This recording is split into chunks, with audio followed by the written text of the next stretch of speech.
कुठे नाही येणार? आदित्य सर, देवी यांनी फक्त माझा अपमानच केलाय. तुम्ही विसरू शकता पण मी नाही विसरू शकत. आदित्य सर, आठवत नाहीये का तुम्हाला? देवी यांनी आपल्याला हाताला धरून घराबाहेर हकलून दिलं. त्यानंतर आपल्याला हॉटेलात जावं लागलं. हॉटेलातनं सुद्धा आपल्याला हकलून दिलं.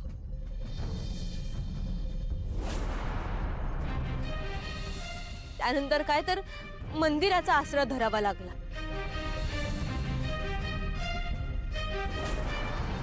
काही न खाता पिता उपाशी तापाशी आपल्याला त्या मंदिरात राहावं लागलं. हे समजा मी आयुष्यात नाही विसरू शकत आदित्य सर. त्या घराशी फक्त तुमचा संबंध आहे. ते तुमचं कुटुंब आहे. त्यांना तुमच्यापासून काहीच प्रॉब्लेम नाहीये. त्या समध्यांना फक्त मी नकोय. त्यामुळे माझा पुन्हा एकदा अपमान करायला मी तिकडे येणार नाहीये. तुम्हाला जायचंय तर तुम्ही जाऊ शकता. पारू, मी तुझ्याशिवाय कुठेही जाणार नाहीये. का नाही जाणार? मी नको म्हणत असताना सुद्धा ऑफिसात गेलात ना, मग घरी जायला प्रॉब्लेम काय? हे बघा, मी तुम्हाला अडवलेलं नाहीये आदित्य सर, पण माझ्यावर जबरदस्ती करू नका. मी नाही येऊ शकत. तुम्हाला जायचंय तर तुम्ही जाऊ शकता. जा.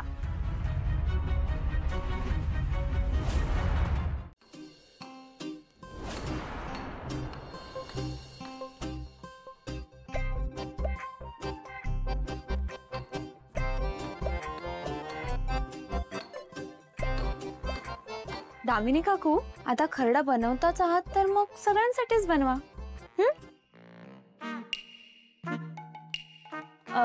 आई, मी पारू आणि दादांसाठी गिफ्ट आणलेत. कुठे ठेवू?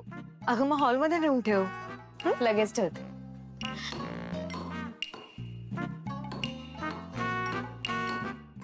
बघितलं, त्या दिशाचं ऐकलं आणि इथे येऊन फसलीये मी. बसली इथे मिरचीचा खरडा बनवत. नाहीतर आराम करत असते ना आता रूम मध्ये. दामिनी, काय करतेस? ते सगळं असं व्यवस्थित हाताने काढून घे ना. वहिनी, मिरची आहे यामध्ये. दामिनी, खरडा आहे तो. व्यवस्थित हाताने काढून घे. अगं, हाताची चव सुद्धा आली पाहिजे ना.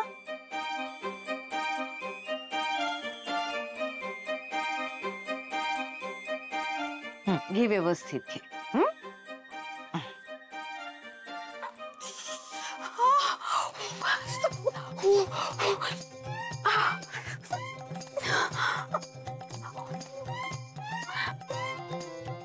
मला ना विश्वासच बसत नाहीये की आईने खरंच या सगळ्याला परमिशन दिली.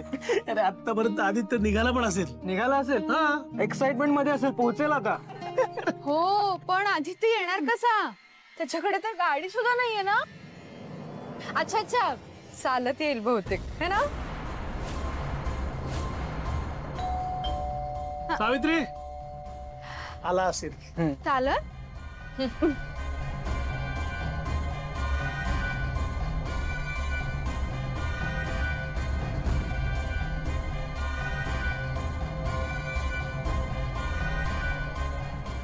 कोणी पाठवलं? चिठ्ठी आहे. वाच.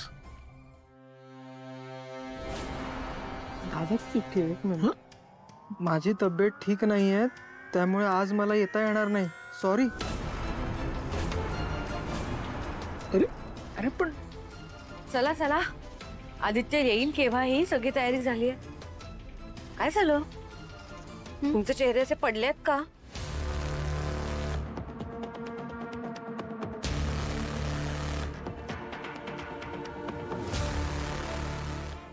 कोणाची चिठ्ठी आहे?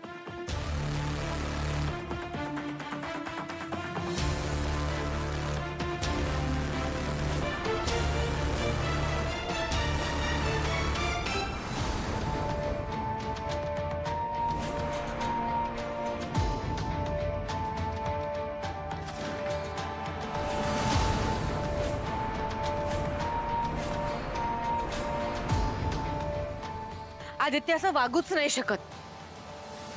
परिस्थिती काहीही असली तरी मी बोलवल्यावर तो इथे हजर होतोच. पण नाही आला.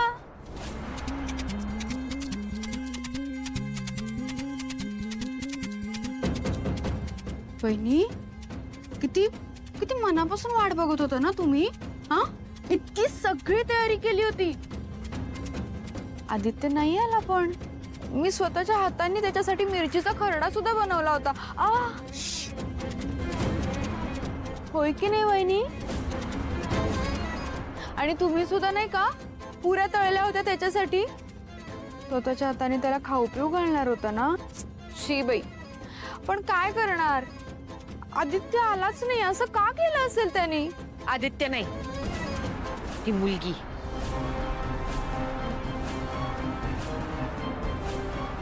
तिने त्याला येऊ नाही दिलं इथे. तसंही तिला आदित्यला माझ्यापासून तोडायचंच आहे. श्रीकांत, बघितलंस तिचा खरा चेहरा? कधी कधी ना मी पहाटे 3 वाजता उठायचे, स्वप्न बघायचे आणि परत झोपायचे. का? तर पहाटे पाहिलेली स्वप्न पूर्ण होतात म्हणून. पण काहीच उपयोग झाला नाही ग. मला तुला हेच विचारायचंय, जी स्वप्न पूर्णच होणार नाहीत ती का बघतेस? दिशा, तुझ्या एक गोष्ट लक्षात आली नाहीये का?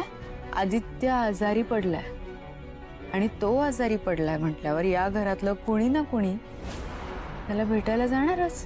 कोण जाणार आहे जाऊन जाऊन त्यांना भेटायला? तो बिंडोक प्रीतम आणि त्याची बायको जातील फार फार तर. पण त्यांच्या गेल्याने ना मला काही फरक पडतोय ना घरातल्या कोणालाही काही फरक पडणार आहे. आता राहिलं कोण? तुम्ही तर जाणार नाही. आणि आज जे काही घडलंय त्यानंतर मला नाही वाटत ती अहिल्या सुद्धा आदित्यचं थोबड बघायला तिकडे जाईल. मग आता आता